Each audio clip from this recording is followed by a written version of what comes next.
오늘 우리에게 주시는 주님의 말씀은 전도서 7장 15절에서 18절까지의 말씀입니다.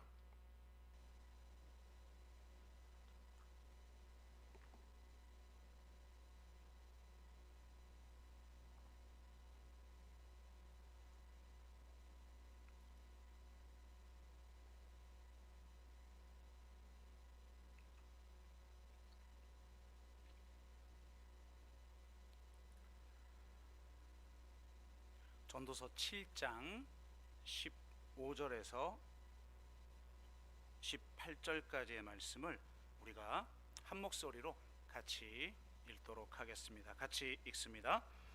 내 허무한 날을 사는 동안 내가 그 모든 일을 살펴보았더니 자기의 의로움에도 불구하고 멸망하는 의인이 있고 자기의 악행에도 불구하고 장수하는 악인이 있으니 지나치게 의인이 되지도 말며 지나치게 지혜자도 되지 말라. 어찌하여 스스로 패망하게 하겠느냐. 지나치게 악인이 되지도 말며 지나치게 우매한 자도 되지 말라. 어찌하여 기한 전에 죽으려고 하느냐. 너는 이것도 잡으며 저것에서도 내 손을 놓지 아니하는 것이 좋으니 하나님을 경외하는 자는 이 모든 일에서 벗어날 것임이니라. 아멘.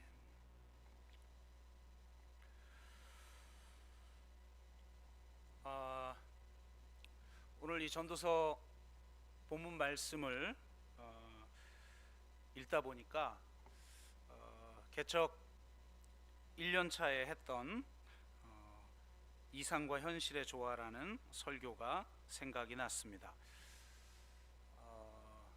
이 건물 3층에 예배당이 있던 시절에 박찬영 집사님께서 동일하이빌에서 이제 이쪽으로 중심상가 쪽으로 건너오려고 신호등에서 기다리다가 앞을 보니까 3층에 교회가 있는 걸 보고 괜히 마음에 감동이 돼서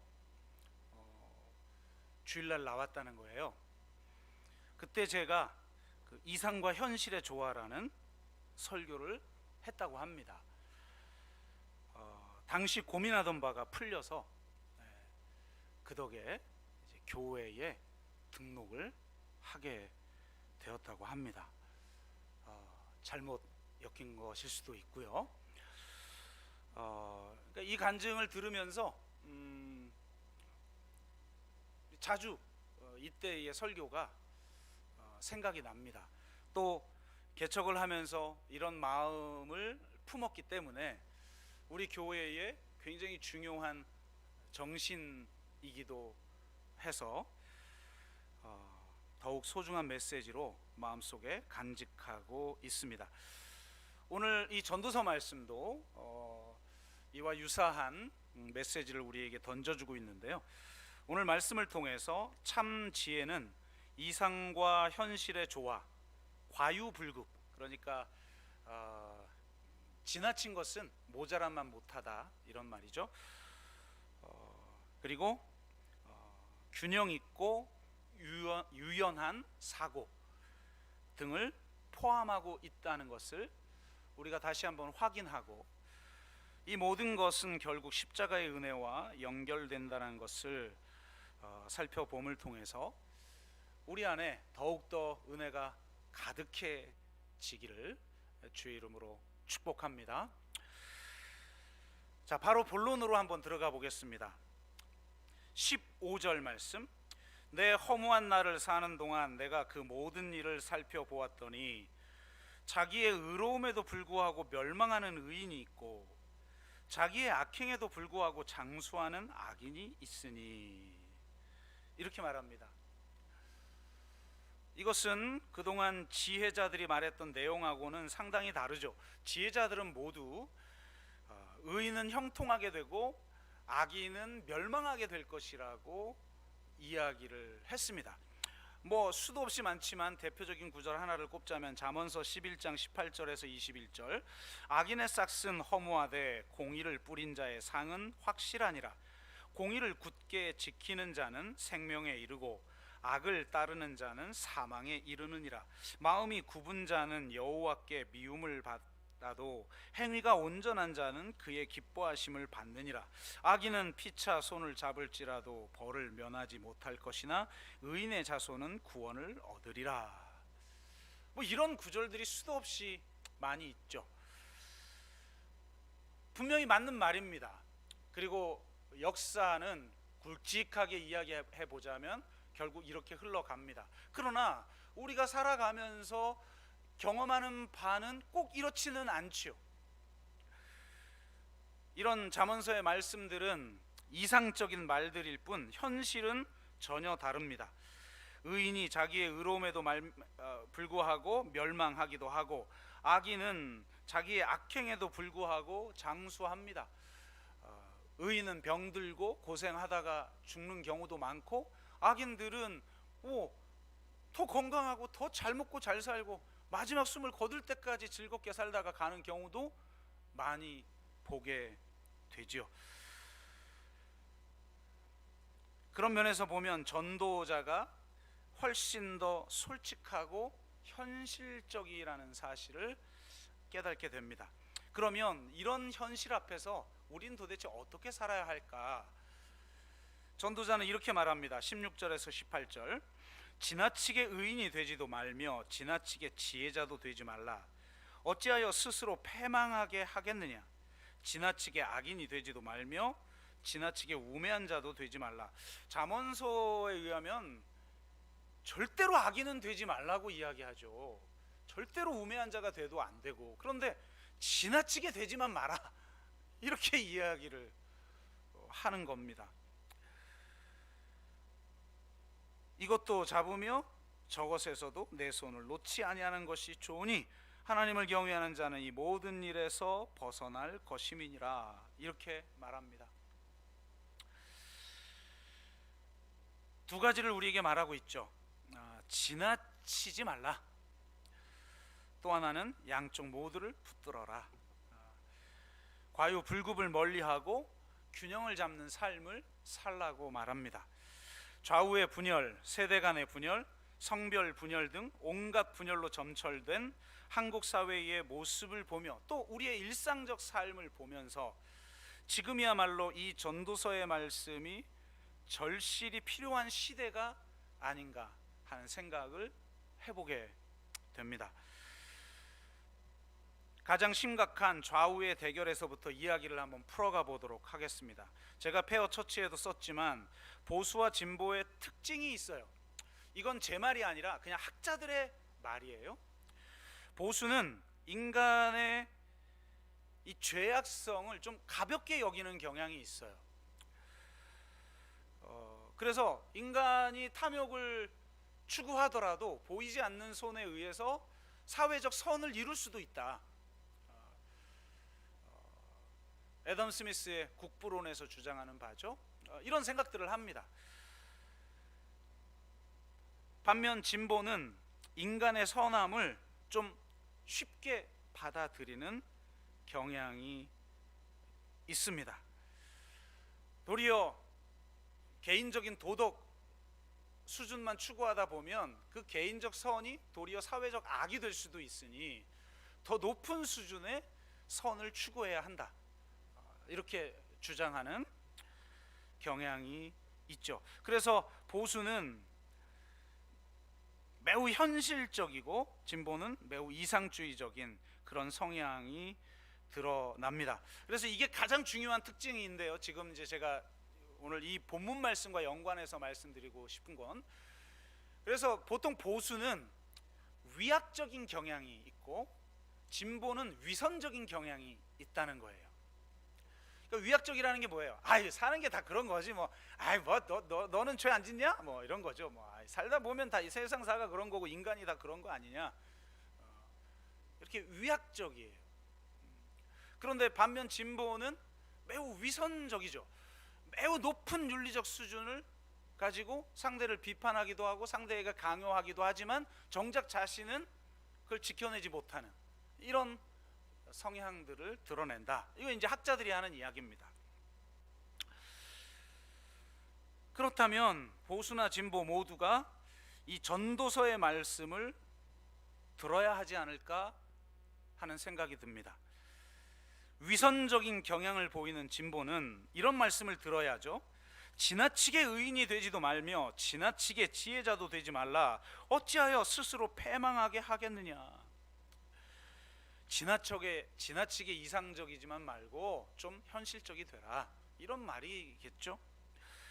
위약적인 경향을 보이는 보수는 이런 말씀을 들어야 합니다. 지나치게 악인이 되지도 말며 지나치게 우매한 자도 되지 말라. 어찌하여 기한 전에 죽으려고 하느냐. 그러니까 지나치게 현실적이지만 말고 좀 이상을 추구하면서 살아라, 이런 말이죠.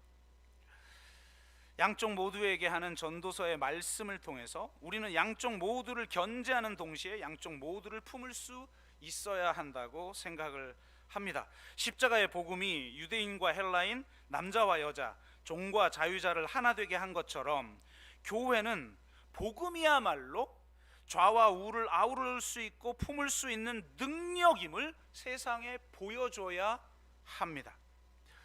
그래서 전도자는 말하죠. 너는 이것도 잡으며 저것에서도 내 손을 놓지 아니하는 것이 좋으니라. 이 주제를 준비하기 위해서 지난주에 한 5-6권 정도의 책을 읽어봤는데요.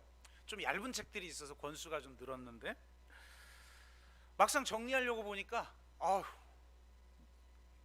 요즘 제 몸이 많이 장난이 아니다 보니까 엄두도 안 나고 또 너무 어려워질 것 같고 이런 생각이 들어서 활용을 하나도 못하고 조금 좀 예전의 책들을 통해서 이 문제를 한번 접근해 보려고 합니다. 여러분 아마도 그 진중권이라는 그 논객을 웬만한 분들은 다 아실 것 같은데요. 이 논객이 작년 말에 2권의 책을 썼어요. 하나는 진보를 향해, 하나는 보수를 향해 쓴소리를 내는 그런 책이었는데요. 진보는 어떻게 몰락하는가라는 책을 썼습니다. 얼마나 신랄한지 과거 민주화 세력이 독재 권력을 향해 퍼부었던 내용만큼이나 진보에 대해 비판적이고 마치 극우 유튜버의 글을 읽는 것처럼 느껴질 정도였습니다. 동의하기 어려운 내용도 참 많이 있었지만 핵심적인 내용에 대해서는 진보가 귀를 기울여야 한다고 생각합니다. 그는 진보조차 음모론에 빠져 있으며 팬덤 정치에 함몰되어 있다고 비판해요. 진보가 종교적인 광신자들처럼 정신적 광신자가 되어서 공포와 혐오의 정치를 하고 있고 연성 독재를 하며 선전선동을 하고 있으며 편가르기 정치를 하고 있다. 핵심적인 비판은 이겁니다. 진보가 자신들만이 정의라는 독선, 공정을 무시하는 반칙과 특권, 자기들도 믿지 않는 평등의 위선에 빠져 있다, 이런 겁니다. 뭐 좀 받아들여지십니까? 이런 말을 계속해서 해야 되니까 보수 쪽에서는 굉장히 좋아할 수밖에 없죠. 그래서 보수 측 신문을 보면 보수 농객의 예를 들지 않고 이 진중권의 예를 들어서 이제 진보를 깝니다. 그래서 많은 곳에서 그를 초청하여서 강의를 듣곤 했는데요. 이때 했던 강의의 내용들을 묶어서 작년 말에 그는 보수를 말하다라는 책을 냈어요. 보수에 대한 애정이 느껴질 정도의 훈수를 그는 하고 있는데요. 핵심적인 건 이런 거예요. 보수가 살려면 극우와 헤어져야 한다. 보수에 대한 이미지가 극우로 각인되고 있기 때문에 망할 수밖에 없다. 보수가 살려면 극우와 결별하고 보수의 본질, 여러분 원래 보수는 그냥 막 이렇게 보호하는 것만 있는 게 아니에요. 보수를 제대로 공부해 보면 보수의 본질은 변화와 역동성이거든요. 그러니까 이 변화와 역동성을 가진 합리적 보수가 돼야만 살아난다. 그러니까 진짜 보수가 돼야 살아남는다, 이 말이죠. 보수가 살려면 젊어져야 하고 무엇보다도 품격을 회복해야 한다는 거예요. 보수 그러면 이미지가 막말하는 인간들로 각인되어 있단 말이죠. 보수는 원래 인의 예지 중에 인과 예 아닙니까? 진보의 가치는 지와 의이고, 근데 이게 사라져 버렸잖아요. 그러니까 품격을 회복하라는 거예요. 품격을. 상대를 비판하려면 상대의 논리를 활용해 공격해야 하고, 무엇보다도 보수의 논리를 중도의 입장에서 어필할 줄 알아야 된다는 겁니다. 프레임 전쟁에서 승리하려면 강하고 엄한 아버지상이 아니라, 왜냐하면 세상이 이제 변해버렸으니까, 강하고 엄한 아버지상이 아니라 부드럽고 민주적인 아버지상을 제시해야 하고, 정책적으로 어필을 하려면 원래 보수의 가치였던, 여러분 민주주의 안에는 공화주의적 요소가 반드시 들어있는 것 아니겠어요? 우리 헌법도 대한민국은 민주공화국이다라고 돼 있잖아요. 그러니까 원래 보수의 가치였던 공정이나 공공선 등의 공화주의적 가치를 당신들은 회복해야만 한다, 이렇게 이야기를 합니다. 여러분 어떻게 좀 설득력이 느껴집니까? 하지만 이렇게 세상을 진보와 보수 두 진영으로 나누는 것을 비판하는 사람들도 있어요. 이런 비판적인 시각에서 말하는 보수는 주로 산업화 세대를 지칭하며, 진보는 민주화 세대를 지칭한다고 볼 수 있죠. 특히 90년대생으로 대표되는 MZ세대들은 산업화 세대나 민주화 세대 모두가 다 꼰대나 구태에 불과하고, 똑같이 이 세상을 헬 조선으로 만들어 청년 세대를 M4 세대로 만든 기득권 세력이자 적폐 세력으로 봅니다. 이들은 주로 페미니즘과 세대론으로 무장했으며, 한편으로는 요즘 이게 핫 이슈가 되고 있죠. 이대남 현상처럼 안티 페미니즘적 경향까지 보일 정도로 공정을 강조한다는 거예요. 다른 한편으로는 기후 위기와 동물권까지 섭렵하고 있습니다. MZ세대의 특징에 대해서 나중에 제가 한번 따로 전도서 끝나기 전에 한번 말씀을 한번 드려보도록 하겠습니다. 전도서 할 때나 이런 어려운 얘기 하지, 뭐 또 책 바뀌면 쉽게 좀 가야죠. 근데 여하튼 제가 쿠팡 새벽 배송은 몰라도 그래도 시대를 좀 분석할 수 있는 힘은 좀 있지 않습니까? 쿠팡 새벽 배송 몰랐다고 제가 아주 몇 주째 지금 구사리를 먹고 있어서 다만 한 가지를 이야기하자면, 진보 보수 양 진영에 대해서 비판하고 있는 세력들도 산업화 세대와 민주화 세대를 한쪽으로 놓고 그 반대편에 새로운 진영을 형성하고 있다는 점입니다. 진영 논리에서 벗어나자고 말하지만 새로운 진영 논리를 띠는 그런 경향을 보이고 있다는 겁니다. 그렇다 보니까 기존 양 진영 간에 있었던 것처럼 날선 비판과 대립, 비아냥과 혐오 발언이 난무하는 경향을 보이고 있습니다. 지나치게 의인이 되지 말며 지나치게 지혜자도 되지 말라, 어찌하여 스스로 패망하게 하겠느냐라는 말을 들어야만 하는 형국인 것처럼 보입니다. 페미니즘 한 가지만 해도 그렇죠. 페미니즘을 적극적으로 지지하고 퀴어 이론까지 수용하고 있는 저지만, 그런 제가 봐도 염려스러운 면들이 보인다는 겁니다. 이렇게 말하면 아마 586 꼰대라 그렇고 남성이라 그렇다는 반격이 올 겁니다. 이 설교를 올렸다가 잘못해서 좌표 찍혀 공격당할 수도 있을지 모르겠는데요. 제가 볼 땐 페미니즘 일각에서는 피해자 중심주의를 과도하게 내세우느라 그동안 인류가 쌓아온 보편적 원칙을 가볍게 여기거나, 정치적 올바름으로 말에 조금만 실수가 있어도 그 사람이 살아왔던 삶과 상관없이 그를 완전히 비상식적이고 몰지각한 인간으로 매도해 버리곤 한다는 겁니다. 가해자와 피해자, 아군과 적군, 천사와 악마라는 딱 부러지는 이분법적 대립 구도를 형성하며 엄청난 화력을 발산하고 있습니다. 이에 대한 반발이 생기면 모두 백래시로 치부해 버립니다. 페미니즘이 교황모호설처럼 무오한 사상이 되어버리고 있는 건 아닌가 하는 염려를 가지게 됩니다. 그런데 다행히 페미니즘 진영 내에서도 이러한 문제를 성찰하는 흐름이 나타나기 시작한 것 같습니다.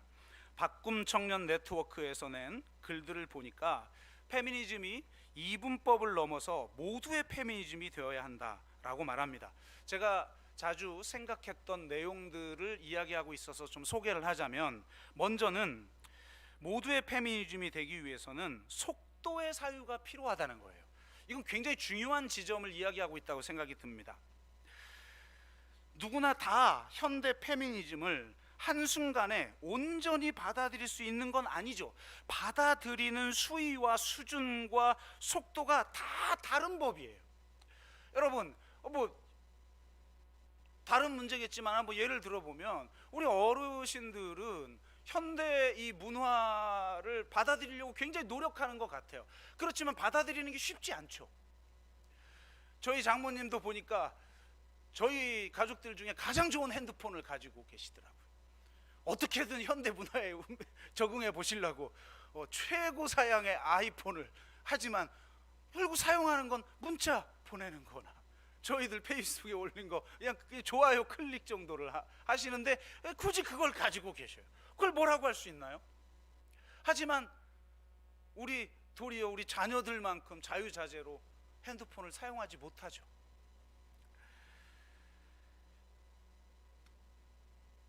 신앙생활 할 때도 보면 그런 것 같아요. 먼저 신앙생활을 한 분들이 있어요. 그럼 뒤늦게 배우자가 신앙생활을 합니다. 혹은 가족들 중에 누가 신앙생활을 합니다. 근데 신앙생활을 하는 모습을 보면 막 마음에 안 들어요. 주일도 자꾸 빠지고, 또 교회 오면 막 그냥 졸고 막 꾸벅꾸벅거리고, 그러면 막 열받아가지고 막 꼬집고 막, 당신은 왜 그 모양이야? 왜 이렇게 신앙에 안 자라? 막 구사리 주고 막 그런 모습을 제가 많이 봐요. 아니 근데 입장 바꿔서 한번 생각해 보자고요. 아니 20년 30년 신앙생활한 당신들은 특별한가? 별로 대단하지도 않잖아요. 이렇게 얘기하면 좀 대단하신가요? 제가 볼 땐 거기나 거긴데, 단계가 있고 속도가 있는 거잖아요. 지금 현재 비교해 보면 당연히 먼저 20, 30년 신앙생활 먼저 한 사람이 앞서겠죠. 그러나 뒤늦게 주일도 좀 빠지기도 하고 예배 때 와가지고 졸기도 하고 이러긴 하지만 그가 성장하고 있잖아요. 그걸 받아주고 이해해 주는 게 필요하잖아요. 마찬가지예요.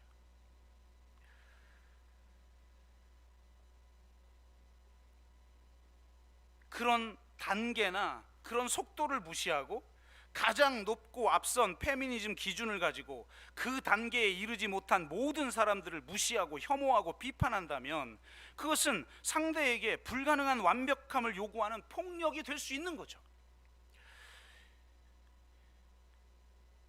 그렇게 하여 어떤 반발이 일어나면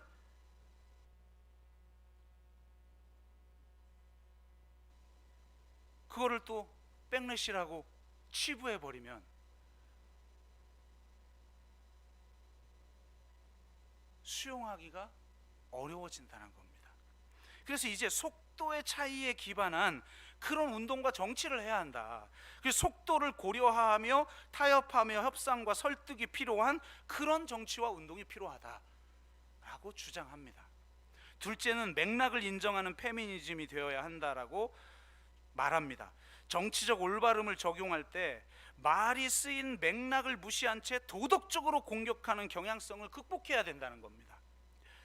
요즘은 말실수 하나 했다가는 매장되는 그런 세상이 되어버렸죠. 이렇게 맥락을 무시하면 오히려 제3세대 페미니스트들이 많이 사용하는 미러링을 옹호하기 어려운 자가당착에 빠지게 된다는 거예요.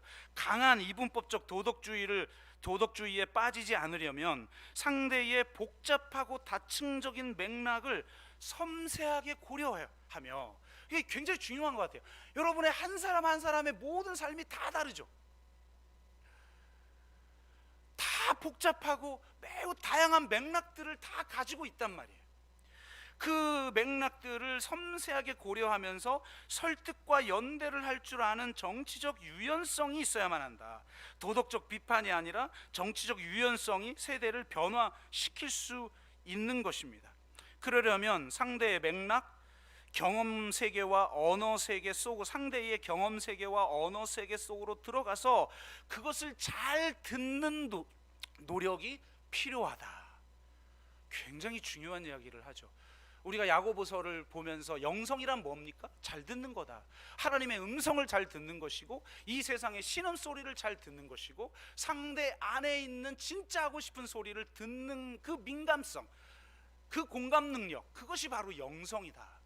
이런 말씀을 드렸는데, 이 세상의 연약한 자들만이 아니라 내가 심지어는 나를 적대시하는 그런 상대의 소리도 들을 줄 알아야 된다는 거예요. 정말 멋진 이야기 같습니다. 저는 기독교인이야말로 이런 넉넉함을 가질 수 있는 사람들이다. 왜냐하면 우리에게는 복음이 있기 때문입니다. 이 넉넉함과 여유로움을 가지고, 유연함을 가지고 산업화 세대와 민주화 세대와 MZ세대가 하나 되는 그런 세상을 만드는 일에 교회가 앞장서야 하고, 그러기 위해서는 교회가 먼저 이렇게 되어야 하는 것입니다. 교회야말로 이렇게 주장할 수 있는 그런 곳이죠. 그러나 세상은 그렇지 않은 것처럼 보입니다. 진중권은 진보는 어떻게 몰락하는가에서 이렇게 말해요. 산업화 세대가 전 근대 세대를 죽이고, 민주화 세대는 산업 세대를 죽였으니 청년 세대는 민주화 세대를 죽이고 새로운 세대를 열어가라.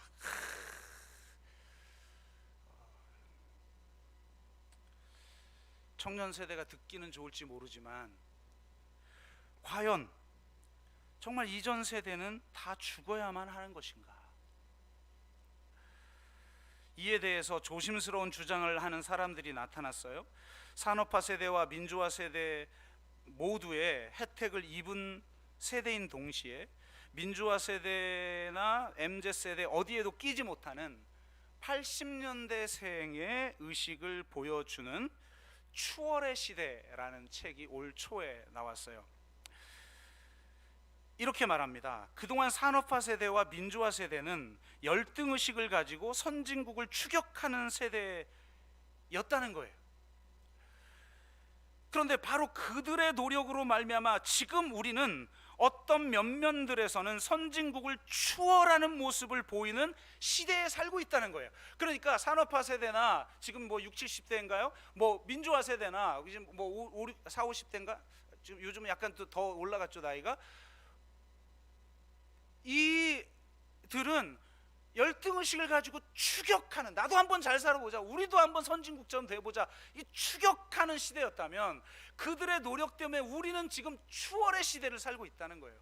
여러분, 그런 모습들이 많이 보이지 않습니까? 한류 열풍, BTS 보세요, K-방역, 그리고 최근에는 G7 정상회담에 대통령이 초대받아 가잖아요.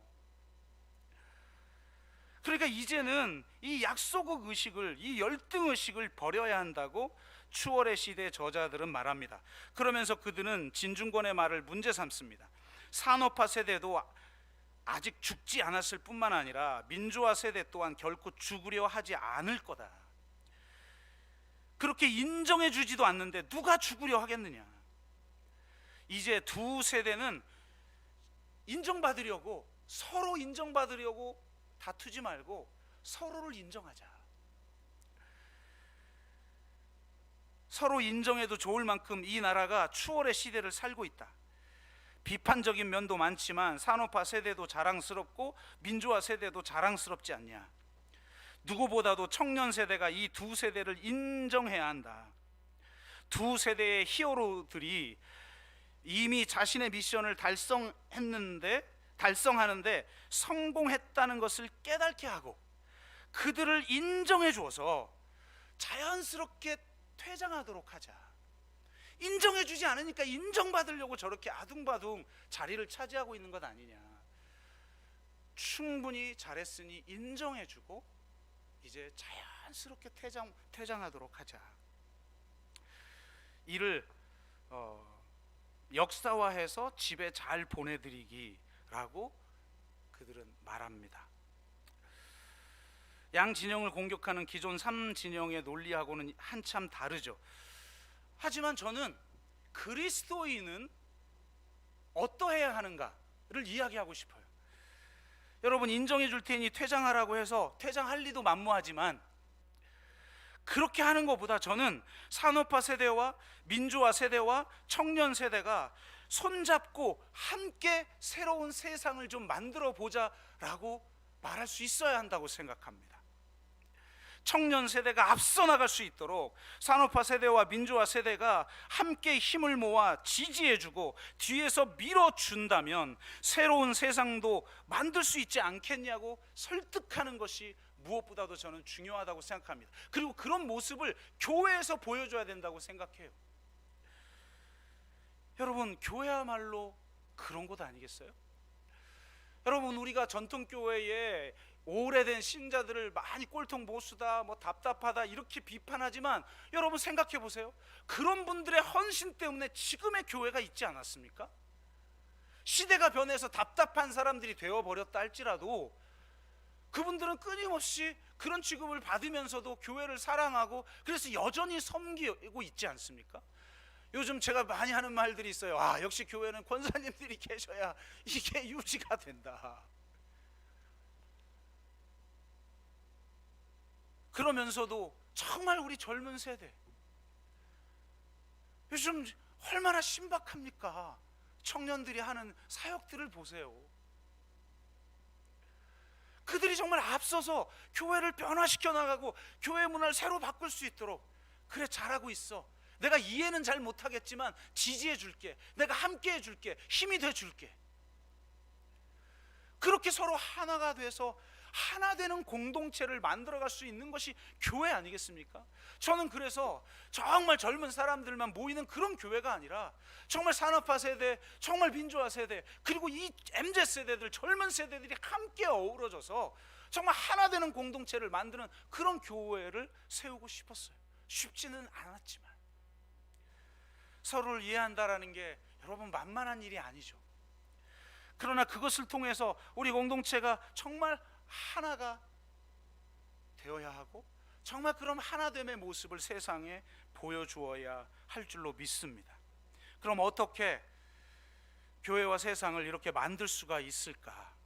정답은 오늘 본문 마지막 구절에 있습니다. 하나님을 경외하는 자는 이 모든 일에서 벗어날 것임이니라. 하나님을 경험해야 해요. 오늘 우리가 함께 찬양한 것처럼 오직 우리의 시선을 하나님께 두고 오직 하나님만을 높여야 돼요. 하나님을 경외한다는 건 하나님의 하나님됨을 인정하는 것이고 우리가 그의 피조물임을 인정하는 것입니다. 우리의 피조물성, 우리의 불완전함, 우리의 연약함, 우리의 죄인됨을 인정하는 거예요. 오늘 15절에서 18절까지의 본문을 뒤에서 감싸고 있는 말씀들이 있어요. 자, 앞에서 감싸는 구절을 볼까요? 13, 14절. 하나님께서 행하시는 일을 보라. 하나님께서 굽게 하신 것을 누가 능히 곱게 하겠느냐. 형통한 날에는 기뻐하고 공고한 날에는 되돌아보라. 이 두 가지를 하나님이 병행하게 하사 사람이 그의 장래 일을 능히 헤아려 알지 못하게 하셨느니라. 여러분, 우리는 장래 일을 헤아릴 수 없는 존재예요. 그렇기 때문에 전적으로 하나님만을 의지하고 우리에게 형통함이 있다면 오직 하나님을 찬양해야 돼요. 우리에게 공고한 날이 있고 고난당하는 일이 있다면 깊이 숙고하며 하나님 앞에 나와 기도해야 하는 거예요. 하나님이 제정하신 한계 안에서 살아야 하는 불완전한 피조물임을 철저히 인정하는 사람만이 하나님을 찬양할 수 있고 하나님께 기도할 수 있어요. 여러분, 우리가 게을러서 기도 안 하는 거 아니에요. 우리가 교만해서 기도 안 하는 거예요. 기도 안 해도 내가 내 힘으로 살만하니까 기도 안 하는 거예요. 19절에서 20절 뭐라고 말합니까? 지혜가 지혜자를 성읍 가운데 있는 10명의 권력자들보다 더 능력이 있게 하느니라. 선을 행하고 전혀 죄를 범하지 아니하는 의인은 세상에 없기 때문이로다. 여러분, 인간은 선을 행하는 의인조차도 전혀 죄를 범하지 아니할 수 없는 존재라는 거예요. 그렇게 연약한 존재이고 그렇게 우리가 죄에 빠질 수밖에 없는 그런 존재라는, 여러분 그걸 정말 인정합니까? 우리가 하나님 앞에 서지 않으면 이거 인정할 수 없어요. 십자가 앞에 서지 않으면 이거 인정할 수 없어요. 우리는 끊임없이 자신을 의롭게 여기고 남을 비판하고 정죄할 수밖에 없도록 그렇게 구조화된 존재예요.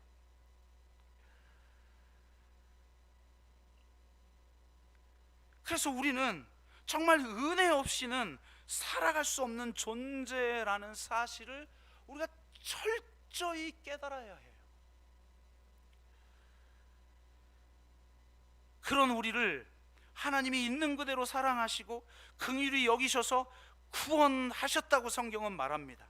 우리를 구원하시기 위해 주님께서 자신을 완전히 비우는 겸손함과 친히 종의 형체를 입고 이 땅에 성육신하시는 낮아지심과 완전히 자신을 내어주시는 사랑으로 십자가에 죽기까지 순종하셨다고 성경은 말합니다.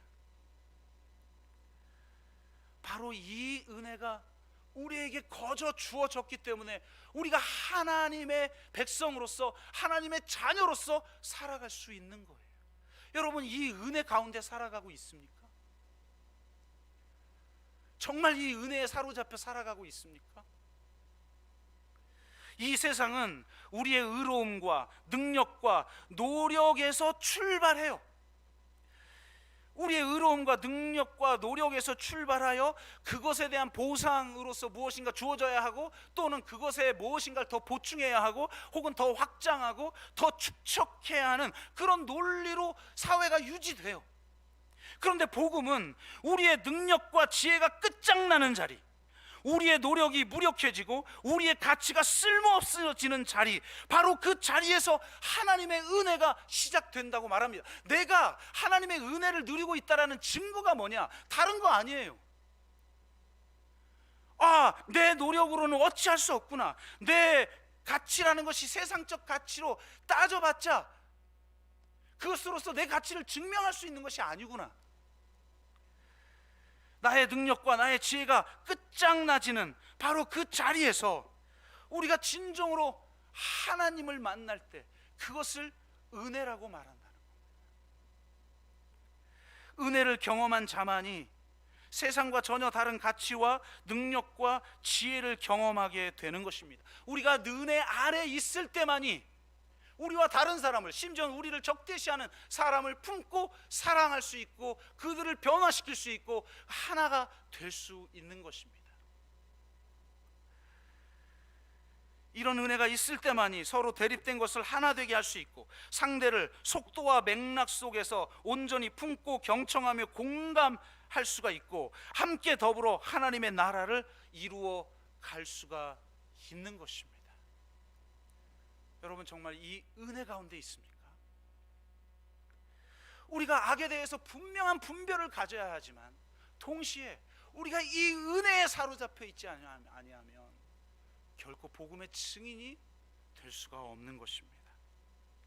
제가 노래 좋아하는 찬양 중에 하나가 나는 아무것도 아닙니다라는 찬양이에요. 나는 아무것도 아닙니다라는 이 찬양의 앞 구절은 이렇게 되어 있습니다.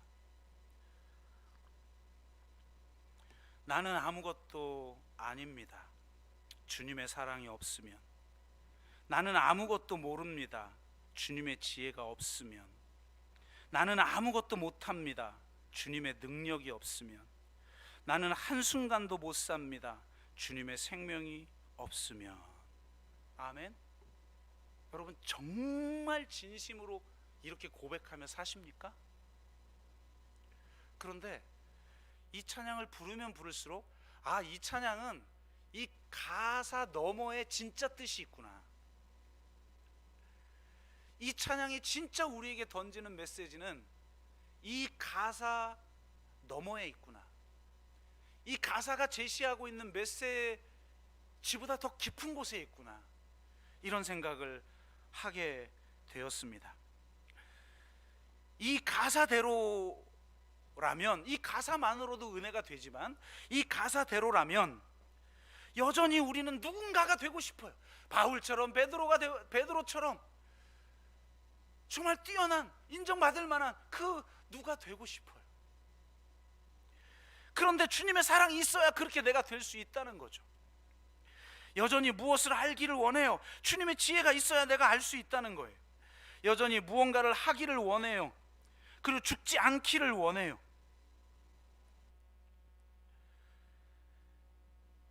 그런데 우리가 주님의 은혜를 붙들게 되면 여기에서 한 걸음 더 나아가게 되죠.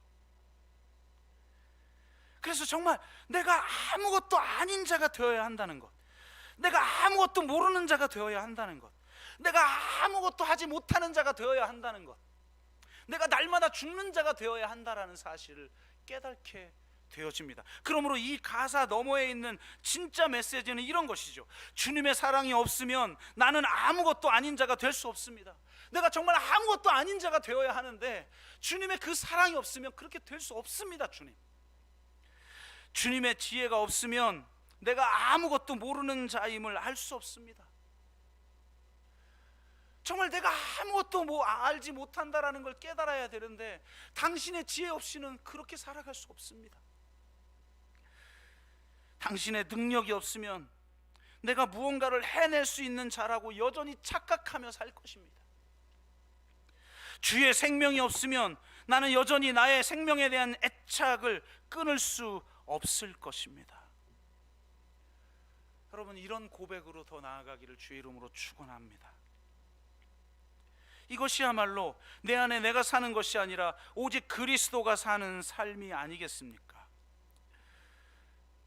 그러다 보니 이 찬양을 종종 이렇게 바꿔 부르게 됩니다. 나는 아무것도 아닙니다. 주님의 사랑이 있으니. 나는 아무것도 모릅니다. 주님의 지혜가 있으니. 나는 아무것도 못합니다. 주님의 능력이 있으니. 나는 매 순간에 죽습니다. 주님의 생명이 있으니. 여러분, 이러한 은혜를 통해 이 세상의 가치로 자신의 존재 가치를, 자신의 정체성을 증명받는 것을 넘어서서 정말 내가 아무것도 아닌 자임을 깨닫게 하는 그 진짜 가치, 그 가치를 소유하시고 내가 아무것도 못하고 내가 아무것도 할 수 없는 자임이 축복이고 은혜라는 사실을 깨달을 때 우리 안에서 주님이 친히 역사하실 줄로 믿습니다. 예수의 생명이 더욱더 충만해져서 우리 가운데 살아 운동력 있는 역사함으로 우리 가운데 놀라운 일을 행할 줄로 믿습니다. 그런 은혜가 저와 여러분 가운데 있어서 어디에도 치우치지 않고 지나치게 의롭거나 악하지 않고 이상과 현실의 조화를 이루어가며 이 세상을 변화시켜 나가고 우리의 가정을 변화시켜 나가고 우리의 일터와 직장을 변화시켜 나가고 이 세상을 변화시켜 나가는, 그리고 누구보다 먼저 정말 하나님이 주시는 선물을 온전히 누리며 진정한 축복을 누리는 우리 자신들 되기를 주의 이름으로 축복합니다. 기도합시다.